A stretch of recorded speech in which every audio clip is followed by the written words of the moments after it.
Hello friends, welcome to ED study. आज हम लोग पढ़ेंगे प्लांट किंगडम के बारे में और इसके वर्गीकरण के बारे में और इसको डिटेल में पढ़ते हुए चलेंगे। तो चलिए स्टार्ट करते हैं प्लांट किंगडम।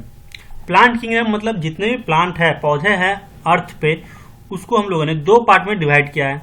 सबसे पहला क्रिप्टोगेम, जिसको हम लोग अपुष्पोद्भिक बोलते हैं।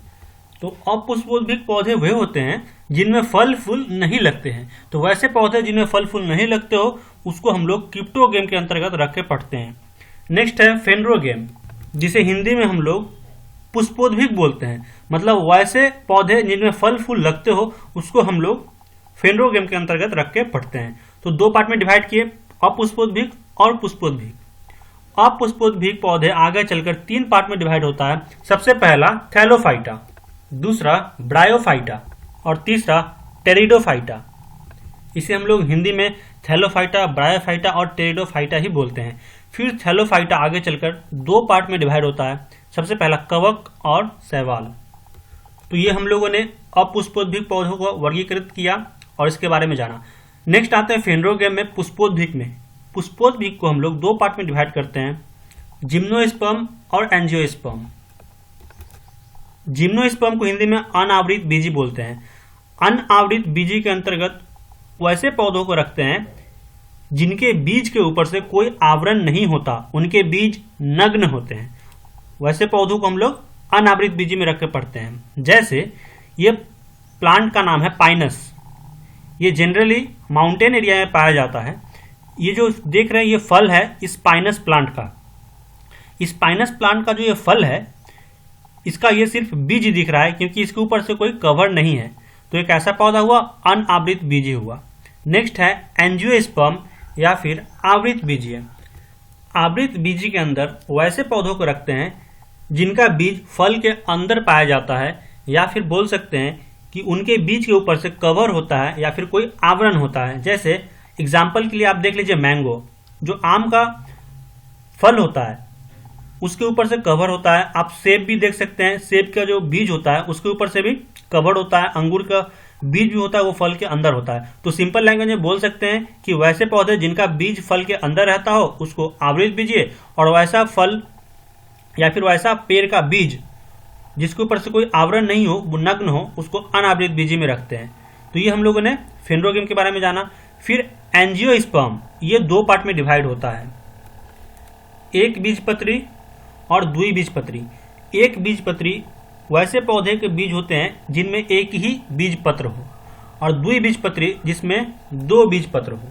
जैसे आपको इमेज में दिख रहा होगा, इसमें एक ही बीजपत्री है तो इसको एक बीजपत्री, इसमें दो बीजपत्री है तो द्विबीजपत्री बोलते हैं। इंग्लिश में मोनोकॉटिलेडॉन और डाइकॉटिलेडॉन। मोनो का मतलब ही होता है सिंगल और डाई का मतलब ही होता है डबल, और कॉटिलेडॉन का मतलब बीजपत्री। तो नाम से भी हम लोग समझ सकते हैं। इंग्लिश टर्म भी याद रखना जरूरी है क्योंकि प्रश्न जो एग्जाम में आता है उसमें कभी कभी आपको एक बीजपत्री नहीं दे करके मोनोकॉटिलेडॉन दे देगा, इसलिए इंग्लिश टर्म को भी ध्यान रखना है। ठीक है, तो ये हम लोगों ने प्लांट किंगडम को वर्गीकृत किया और इसको अच्छे से समझ लिया कि किस प्रकार से प्लांट किंगडम को डिवाइड किया गया है। अब हम लोग एक एक टर्म को डिटेल में डिस्कस करते हुए चलेंगे। सबसे पहले जानेंगे क्रिप्टोगेम के बारे में।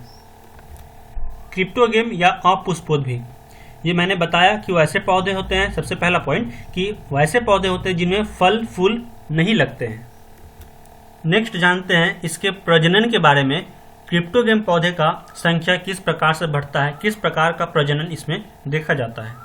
तो जनरली दो तरह के रिप्रोडक्शन होते हैं, सेक्सुअल रिप्रोडक्शन जिसको हम लोग लैंगिक जनन बोलते हैं, और एसेक्सुअल रिप्रोडक्शन। तो जो क्रिप्टोगेम प्लांट है उनमें दोनों प्रकार के रिप्रोडक्शन देखे जाते हैं। ठीक है, कभी कभी प्रश्न आता है कि इनमें निषेचन किस चीज के द्वारा होता है, तो याद रखिएगा इनमें निषेचन जेमा कब द्वारा होता है। ये काफी बार पूछे गए प्रश्न है, ये इंपॉर्टेंट है, इसलिए इसको याद रखिएगा कि अपुष्पोद्भिक पौधे में निषेचन किस चीज के थ्रू होता है, जेमा कप के थ्रू होता है। तो ये हम लोगों ने अपुष्पोद्भिक पौधे के बारे में जाना। अब हम लोग जानेंगे थैलोफाइटा प्लांट के बारे में। थैलोफाइटा प्लांट, तो थैलोफाइटा प्लांट, थैलोफाइटा संघ जो है, जैसे ये प्लांट किंगडम हुआ, पादप जगत हुआ, उसको हम लोग डिवाइड करते हैं तो संघ बोलते हैं। तो जो थैलोफाइटा संघ का पौधा है उसका स्ट्रक्चर थैलस की तरह होता है। थैलस की तरह आकृति होने का क्या मतलब हुआ, जैसे कोई भी प्लांट होता है तो प्लांट का लीफ होगा, पत्ता होंगे, तना होगा और जड़ होगा। ये तीन चीज प्लांट में जनरली होता ही है। लेकिन जो थैलोफाइटा ग्रुप के प्लांट होते हैं ना, उनमें आप ये देख के नहीं बता सकते हैं कि इसका लीफ कौन सा है, उसका स्टेम कौन सा है, उसका जड़ कौन सा है, ये आप नहीं डिसाइड कर सकते हैं, क्योंकि देखने में सब एक ही तरह का लगता है। जैसे एग्जाम्पल के रूप में आप देख लीजिए, ये अल्वा है, ये जो फिगर देख रहे हैं ये अल्वा का इमेज है, जो एक प्रकार का शैवाल है, इसको खाया जाता है। तो इसमें देख के क्या पता चल रहा है कि इसका कौन सा हिस्सा जड़ है, कौन सा हिस्सा तना है और कौन सा हिस्सा पत्ता है, कुछ भी पता नहीं चल रहा है। तो ऐसे ही आकृति को हम लोग थैलसनुमा आकृति बोलते हैं, जिसमें हम लोग अंतर स्पष्ट नहीं कर सके, देखने में लगभग सभी हिस्से क्या हो, समान हो। ये हो सकता है कि गोल हो सकता है ये लंबा हो, किसी प्रकार का इसका शेप हो सकता है। तो सबसे पहला पॉइंट, थैलोफाइटा में इसका आकृति कैसा होता है, थैलसनुमा आकृति होता है। नेक्स्ट, इनमें संवहनीय ऊतक अनुपस्थित रहते हैं। क्यों? जैसे देखिए, दो तरह के संवहनीय ऊतक होते हैं, एक होता है जाइलेम और दूसरा होता है फ्लोएम। ठीक है, एक होता है जाइलेम और दूसरा फ्लोएम होता है। जाइलेम का काम क्या होता है, ये जल को, जो प्लांट जड़ के थ्रू जल को ऑब्जर्व करता है, उसको ले जाता है, पत्ते तक पहुंचाता है, वो काम है जाइलेम का। फ्लोएम का काम क्या होता है, जो पत्ता खाना बनाता है या फिर जो तना में भी जो खाना बनता है फोटोसिंथेसिस में, उसको ले जा करके अलग अलग पार्ट में डिस्ट्रीब्यूट करता है ये फ्लोएम। तो दोनों संवहन का काम करता है। लेकिन जो थैलोफाइटा संघ के पौधे हैं उनमें ना तो जाइलेम होता है ना ही फ्लोएम होता है। फिर थैलोफाइटा ग्रुप के प्लांट में जो है किस प्रकार का रिप्रोडक्शन देखा जाता है, प्रजनन किस प्रकार का देखा जाता है, तो अलैंगिक प्रजनन ज्यादातर। जैसे मैं सबकी बात नहीं कर रहा हूं, लेकिन यदि थैलोफाइटा ग्रुप की बात करें तो इसमें लगभग 80% जो पौधे आएंगे वो कैसा प्रजनन होगा, उनमें अलैंगिक प्रजनन, एसेक्सुअल रिप्रोडक्शन होगा। और कुछ पौधे ऐसे भी होते हैं जिनमें सेक्सुअल रिप्रोडक्शन होता है, लेकिन ज्यादातर में क्या होता है, एसेक्सुअल रिप्रोडक्शन। इसलिए एग्जाम में प्रश्न आए तो आप अलैंगिक जनन ही लगाइएगा। ठीक है। और इनमें पोषण किस प्रकार होता है, तो पोषण कई प्रकार के होते हैं। आपको पता होगा, स्वपोषी जिसको हम लोग ऑटोट्रॉप बोलते हैं, और परपोषी जिसे हम लोग हेटेरोट्रॉप बोलते हैं। ऑटोट्रॉप वो हुआ जो अपना खाना खुद से बनाते हो, और हेटेरोट्रॉप वो हुआ जो खाना के लिए दूसरे जीव पर निर्भर रहते हो। तो जो थैलोफाइटा ग्रुप के पौधे होते हैं वो ज्यादातर क्या होते हैं, ऑटोट्रॉप होते हैं, वो अपना खाना खुद से बनाते हैं, क्योंकि उनमें क्लोरोफिल पाया जाता है। और क्लोरोफिल जब पाया जाता है तो इनमें फोटोसिंथेसिस, प्रकाश संश्लेषण होगा, और प्रकाश संश्लेषण होने के कारण ये खाना खुद से बनाते हैं। लेकिन हेटेरोट्रॉप में क्लोरोफिल नहीं पाया जाता है, इसलिए ये अपना खाना खुद से नहीं बनाते और दूसरे पर डिपेंडेंट रहते हैं। तो ये दो प्रकार का पोषण होता है। तो प्रश्न है कि थैलोफाइटा ग्रुप में कौन सा पोषण देखा जाता है, तो स्वपोषी देखा जाता है, ऑटोट्रॉप्स। और सबसे इंपॉर्टेंट पॉइंट, हमने अभी प्लांट किंगडम को बहुत सारे पार्ट में डिवाइड किया, क्रिप्टोगेम, फेनरोगेम वगैरह में डिवाइड किया। तो यदि पूछा जाए कि पादप जगत में सबसे बड़ा संघ कौन सा है, तो याद रखिएगा थैलोफाइटा। थैलोफाइटा सबसे बड़ा संघ है, इसमें सबसे ज्यादा संख्या में पौधे आते हैं।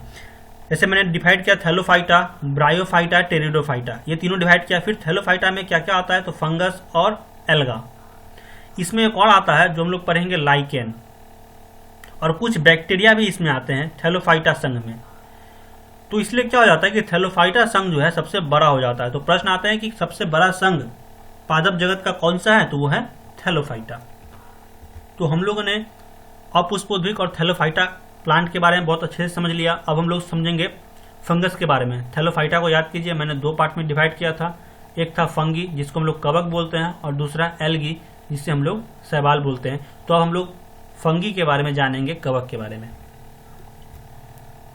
तो सबसे पहला पॉइंट, कवक के अध्ययन को क्या कहते हैं, तो कवक के अध्ययन को बोलते हैं माइकोलॉजी, और शैवाल के अध्ययन को बोलते हैं फाइकोलॉजी। ये हम लोग शैवाल में पढ़ेंगे, लेकिन मैं इसलिए बता रहा हूं क्योंकि कंफ्यूजन हो जाता है, फाइकोलॉजी किसका, माइकोलॉजी किसका। तो आप याद कर सकते हैं FM, आपने सुना होगा FM रेडियो।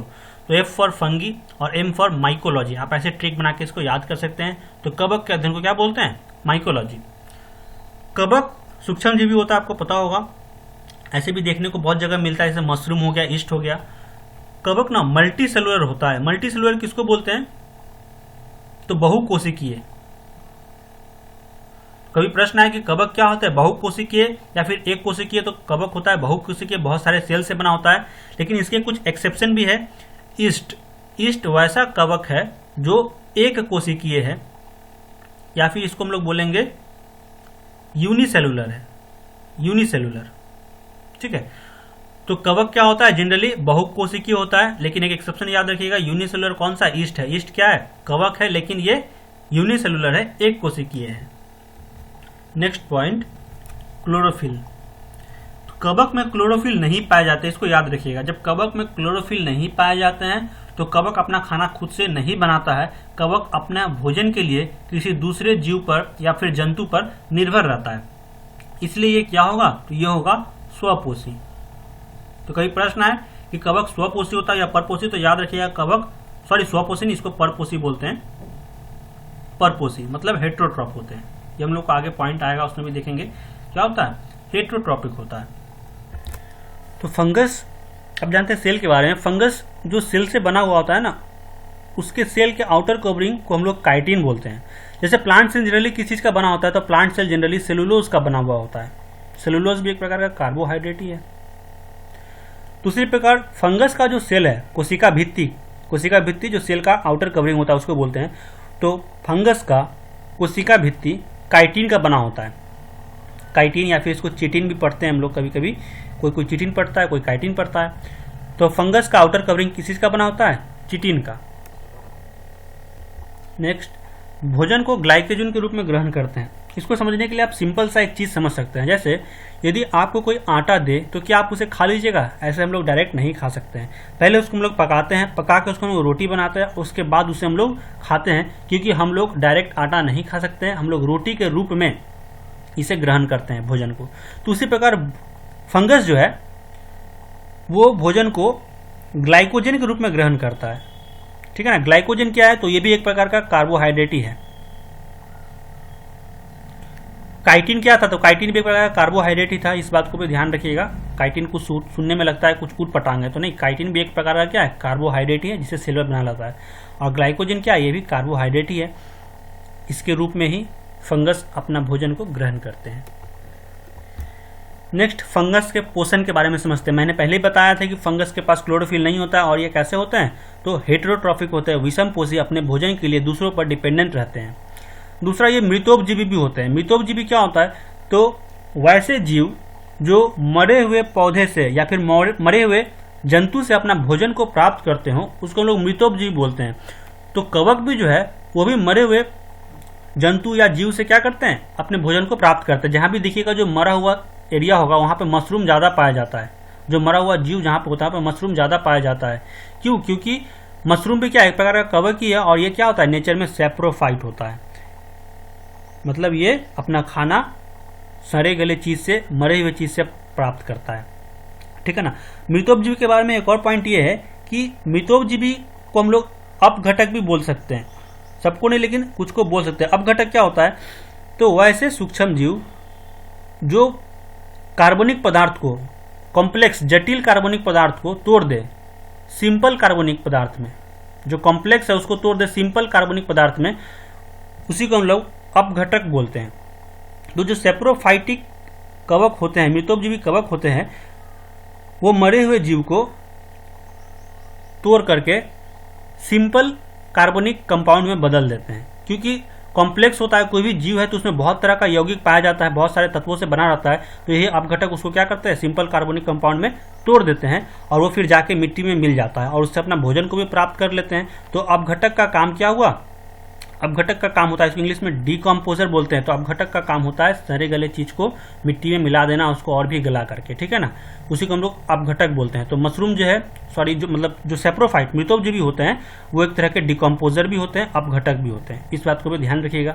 नेक्स्ट आते हैं सहजीवी। ये कैसा पोषण होता है, तो एक बात याद रखिए पहले कि जो हेटेरोट्रॉप है वो सेप्रोफाइट भी होते हैं, है ना। हेटेरोट्रॉप को हम लोग पढ़ेंगे न्यूट्रिशन में, तो हेटेरोट्रॉप को दो पार्ट में डिवाइड करते हैं, सेप्रोफाइट यानी कि मृतोपजीवी और पैरासाइट, ठीक है ना। तो ये हम लोग को न्यूट्रिशन में पढ़ना है। तो जो हेटेरोट्रॉप है, सॉरी जो सेप्रोफाइट है, वो हेटेरोट्रॉप होंगे ही, क्योंकि सेप्रोफाइट यानी कि मृतोपजीवी दूसरे से खाना प्राप्त करते हैं, तो विषमपोषी भी तो दूसरे से ही खाना प्राप्त करते हैं, इसलिए जो मृतोपजीवी है वो हेटेरोट्रॉप होंगे ही। मैं ये बताना चाह रहा था। सहजीवी के बारे में जानते हैं। सहजीवी क्या होता है, जैसे एग्जाम्पल लेते हैं लाइकेन का। लाइकेन क्या होता है, तो लाइकेन शैवाल और कवक इस दोनों का संयुक्त रूप से एक जीव होता है, जिसको हम लोग लाइकेन बोलते हैं। तो शैवाल क्या करता है, इसको एल्गी बोलते हैं, कवक फंगी। फंगस क्या करेगा, ये मिट्टी से जल, लवण और खनिज लेकर के शैवाल को देगा, और शैवाल में तो क्लोरोफिल पाया जाता है, तो ये क्या करेगा, खाना बना करके किसको दे देगा, कवक को। यानी कि दोनों एक दूसरे को फायदा पहुंचाते हैं साथ रह करके। पहले तो एक दूसरे को हेल्प करते हैं, फिर एक दूसरे को फायदा पहुंचाते हैं, तो उसी को बोलते हैं सहजीवी। मतलब एक दूसरे को फायदा पहुंचाना और हेल्प भी करना, और दोनों एक दूसरे पे निर्भर रहते हैं अपने भोजन के लिए, तो उसको बोलते हैं सहजीवी। तो जो कवक होता है वो विषमपोषी होते हैं, मृतोपजीवी होते हैं और सहजीवी होते हैं, तीनों प्रकार के होते हैं, ठीक है ना। अब हम लोग जानेंगे कुछ इंपॉर्टेंट फंगस के बारे में, कवक बारे में, जो इंडस्ट्रीज में यूज होते हैं, मेडिसिन बनाने में यूज होते हैं, और जनरली ऐसे पाए भी जाते हैं, भोजन के रूप में हम लोग यूज करते हैं, उसके बारे में जानेंगे। तो सबसे पहले जानते हैं ईस्ट, जिसको हम लोग हिंदी में खमीर भी बोलते हैं। खमीर जो होता है उसका प्रयोग हम लोग इथाइल अल्कोहल बनाने में प्रयोग करते हैं। इथाइल अल्कोहल से शराब का निर्माण होता है। कौन सा प्रोसेस के थ्रू होता है, तो किण्वन के थ्रू। किण्वन क्या होता है उसे समझ लेते हैं। जैसे कोई भी कार्बोहाइड्रेट है, तो कार्बोहाइड्रेट को हम लोग सड़ा देते हैं, लेकिन सड़ेगा कैसे, तो उसमें एक एंजाइम होता है एमाइलेज। एमाइलेज एंजाइम इस कार्बोहाइड्रेट क्या करता है, सड़ा देता है। तो सबसे पहले कार्बोहाइड्रेट लिए, इसमें क्या मिला दिया, इसमें ईस्ट पाउडर आता है, उसको मिला देते हैं। उसको मिला देने के बाद ईस्ट पाउडर से एमाइलेज एंजाइम एक होता है, वो एमाइलेज एंजाइम इस कार्बोहाइड्रेट को सड़ा देगा, ठीक है ना। सिर्फ ईस्ट से ही नहीं होगा, इसमें हमको एमाइलेज एंजाइम भी चाहिए। यही एमाइलेज एंजाइम और ईस्ट मिलकर इस कार्बोहाइड्रेट को सड़ा देगा, और सड़ाने के बाद क्या बनाएगा, एल्कोहल, और एल्कोहल के साथ कार्बन डाइऑक्साइड गैस। तो सिंपली आप इतना समझ सकते हैं कि किण्वन की प्रक्रिया क्या होता है, तो कार्बोहाइड्रेट को सड़ा देना और उसे सड़ा करके एल्कोहल की प्राप्ति करना, और यही एल्कोहल जो होता है जिसको हम लोग शराब बोलते हैं, ठीक है ना। लेकिन किस एंजाइम के प्रेजेंट में, एमाइलेज, इसको नोट करके रखिएगा, ये एग्जाम में प्रश्न आते हैं कि किस एंजाइम के प्रेजेंट में किण्वन की प्रक्रिया होती है, तो वो होता है एमाइलेज एंजाइम के प्रेजेंट में, और इस प्रोसेस को हम लोग क्या बोलते हैं, किण्वन बोलते हैं। तो इस बात को हम लोग समझ लिए कि किण्वन क्या होता है और कौन सा कवक ईस्ट के थ्रू होता है। ईस्ट के बारे में एक और पॉइंट जान लीजिए, मैंने पहले ही बताया कि ईस्ट यूनिसेलुलर होता है, एक कोशिकीय होता है। सेकेंड पॉइंट, ईस्ट में रिप्रोडक्शन जो होता है वो बर्डिंग के थ्रू होता है, इसको याद रखिएगा, जिसको हम लोग मूलांकन बोलते हैं, है ना। तो कभी कभी प्रश्न आते हैं कि ईस्ट में प्रजनन किस चीज के थ्रू होता है, तो बर्डिंग के थ्रू होता है, मूलांकन। ये ईस्ट का इमेज है, देख सकते हैं, ईस्ट इसी को क्रश करके पाउडर बनाया जाता है और तभी इंडस्ट्रीज में यूज होते हैं, ठीक है। अब जानते हैं पेनिसिलिन। पेनिसिलिन एंटीबायोटिक है, आपको पता होगा। अलेक्जेंडर फ्लेमिंग ने इसे डिस्कवर किया था, सबसे पहले बनाया था किसने, अलेक्जेंडर फ्लेमिंग ने। तो जो ये पेनिसिलिन बनता है उसमें ये कवक का बहुत इंपॉर्टेंट रोल है। कवक की हेल्प से और बैक्टीरिया की हेल्प से ये पेनिसिलिन बनाया जाता है। तो कभी प्रश्न आ जाए कि पेनिसिलिन में किस किस जीव का प्रयोग होता है, तो फंगस और बैक्टीरिया दोनों का प्रयोग करके हम लोग पेनिसिलिन एंटीबायोटिक को बनाते हैं। एंटीबायोटिक मतलब प्रतिजैविक। नेक्स्ट है राइजोपस। राइजोपस को हम लोग ब्रेड मॉल्स बोलते हैं। ब्रेड मॉल्स क्यों, कि ब्रेड पे ये, यदि ब्रेड को ज़्यादा दिन तक छोड़ दिया जाए तो ब्रेड पे देखिएगा एक व्हाइट और ग्रीन कलर का एक लेयर लग जाता है, वो राइजोपस ही होता है, जो कवक है। ये ब्रेड को खराब कर देता है, यदि ज़्यादा दिन तक छोड़ दिया जाए। नमी वाले क्षेत्र में ज़्यादा पाया जाता है और नमी वाले क्षेत्र में ज़्यादा लगता है, ठीक है ना। तो राइजोपस को क्या बोलते हैं, ब्रेड मॉल्ट बोलते हैं, ब्रेड मॉल्ट्स।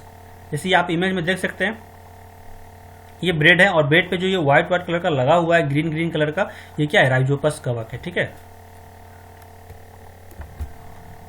अपघटक।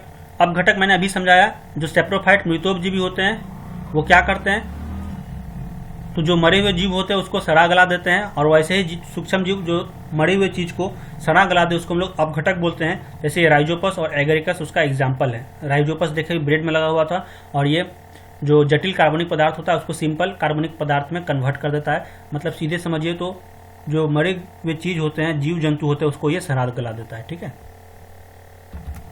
मशरूम। मशरूम में सबसे ज्यादा प्रोटीन पाया जाता है, हमेशा याद रखिएगा। सबसे ज्यादा प्रोटीन यदि पूछा जाए किसी से पाया जाता है तो मशरूम में, और मशरूम के बाद पाया जाता है सोयाबीन में। तो एग्जाम में ये बहुत बार प्रश्न आ चुके हैं कि सबसे ज्यादा प्रोटीन किस में पाया जाता है, तो मशरूम में, उसके बाद सोयाबीन में। मशरूम का इमेज आप देख सकते हैं, ये मशरूम का इमेज है, जिसको हम लोग लोकल लैंग्वेज में कुकुरमुत्ताई बोलते हैं, और गोबर ओबर पे ये बहुत ज़्यादा पाया जाता है, ठीक है ना। या फिर जो डंप एरिया होता है, नमी वाला क्षेत्र होता है, वहाँ पे ये ज़्यादा पाया जाता है मशरूम। कलर में व्हाइट होता है। इसका प्रयोग हम लोग विटामिन B12 और विटामिन D बनाने में करते हैं। जैसे यदि विटामिन B12 और D हम लोग जो कृत्रिम रूप से बनाते हैं उसमें कवक का प्रयोग होता है। कवक के प्रयोग से ही हम लोग विटामिन B12, विटामिन D और विटामिन B2, ये भी याद रखिएगा, ये तीनों जो है ये हम लोग कैसे बनाते हैं, तो कवक के हेल्प से बनाते हैं। एग्जाम ऐसे प्रश्न आते हैं कि निम्नलिखित में से कौन से जीव है जो विटामिन D बनाने में प्रयोग किए जाते हैं। उसमें ऑप्शन में आपको जीवाणु दे देगा, कवक दे देगा, विषाणु दे देगा, प्रोटोजोआ दे देगा। तो आप ध्यान रखिएगा, कवक के मदद से हम लोग विटामिन B12, विटामिन D और विटामिन 2 बनाते हैं कृत्रिम रूप से। कवक का प्रयोग हम लोग एंजाइम पनपाने में भी करते हैं, ठीक है ना। जैसे पेनिसिलियम, पेनिसिलियम एक कवक है जिससे हम लोग पेक्टिनेज एंजाइम पनपाते हैं। जैसे मैंने ही बताया ईस्ट, ईस्ट जो कवक है इससे हम लोग इन्वर्टेज एंजाइम पनपाते हैं। ये भी एग्जाम प्रश्न आते हैं कि ईस्ट से कौन सा एंजाइम पनपाया जाता है इसमें, या फिर कौन सा एंजाइम पाया जाता है, तो इन्वर्टेज एंजाइम पाया जाता है। और इसी इन्वर्टेज एंजाइम को हम लोग आइसक्रीम इंडस्ट्री में यूज करते हैं, चीनी मिल में यूज करते हैं, तो वहां पे ईस्ट पाउडर का बहुत ज्यादा यूज किया जाता है। नेक्स्ट, इनमें रिप्रोडक्शन किस तरीका से होता है, तो याद रखिएगा इनमें लैंगिक, अलैंगिक और कायिका तीनों प्रकार के जनन होते हैं। जैसे रिप्रोडक्शन दो प्रकार का होता है, स्टार्टिंग में बताया, एक होता है सेक्सुअल रिप्रोडक्शन जिसको लैंगिक बोलते हैं, एक एसेक्सुअल रिप्रोडक्शन जिसको अलैंगिक बोलते हैं। एसेक्सुअल रिप्रोडक्शन कई तरह का होता है, एक बर्डिंग होता है जिसको हम लोग मूलांकन बोलते हैं, दूसरा फ्रेगमेंटेशन होता है जिसको हम लोग विखंडन बोलते हैं, ठीक है। तो बर्डिंग क्या होता है, बर्डिंग कुछ नहीं, जैसे कोई प्लांट है और उसमें कोई बड निकला हुआ है, छोटा सा गांठ निकला हुआ है, तो यही गांठ अलग हो जाएगा, सेपरेट हो जाएगा यहाँ से, और ये गांठ अलग होकर एक नया पेड़ बन जाएगा और ये पेड़ अलग हो जाएगा, इसी को बडिंग बोलते हैं। तो फंगस में लैंगिक अलैंगिक दोनों प्रकार के प्रजनन देखे जाते हैं। यदि प्रश्न है कि अलैंगिक में कौन सा प्रजनन देखा जाता है, तो बडिंग, और फ्रेगमेंटेशन विखंडन ये भी देखा जाता है। विखंडन क्या होता है, तो कोई प्लांट को जैसे हम लोग डिवाइड कर दिए 3 पार्ट में मान लीजिए, या फिर 4 पार्ट में डिवाइड कर दिए, और सब अलग अलग पार्ट जाके एक नया प्लांट का रूप ले लिया, एक नया प्लांट बन गया, तो उसको हम लोग क्या बोलेंगे, विखंडन बोलेंगे। तो ये बात हम लोग समझ गए कि फंगस में रिप्रोडक्शन किस किस तरह का होता है। एक होता है वेजिटेटिव रिप्रोडक्शन, वेजिटेटिव, तो ये जो फ्रेगमेंटेशन हमने पढ़ाया ये भी एक तरह का क्या है, वेजिटेटिव रिप्रोडक्शन ही है, ठीक है। तो ये बात आपने समझ गया होगा कि कवक में यदि प्रश्न आए कि किस प्रकार का प्रजनन होता है, तो लैंगिक, अलैंगिक, कायिका तीनों प्रकार के प्रजनन देखे जाते हैं। अलैंगिक में कौन सा, तो बडिंग और फ्रेगमेंटेशन। फ्रेगमेंटेशन एक प्रकार का वेजिटेटिव रिप्रोडक्शन है, कायिका प्रजनन है, तो कंफ्यूज नहीं होइएगा। इसको हम लोग एसेक्सुअल रिप्रोडक्शन के अंतर्गत भी रखते हैं, ठीक है ना। तो सारे पॉइंट्स हमने फंगस के बारे में अच्छे से डिस्कस कर लिए। यदि वीडियो आपको अच्छा लगा हो तो फ्रेंड्स के साथ शेयर करें, कमेंट करें, और हमारे चैनल को जरूर सब्सक्राइब, ताकि हम और भी ऐसे अपडेटेड वीडियो आपके लिए ला सके। हमारे चैनल पे सभी सब्जेक्ट के स्टडी की जाती है, तो आप जाके एक बार प्लेलिस्ट भी चेक करें और बहुत सारे चैप्टर्स आपको मिल जाएंगे, उसे भी देखें। धन्यवाद दोस्तों इस वीडियो को देखने के लिए।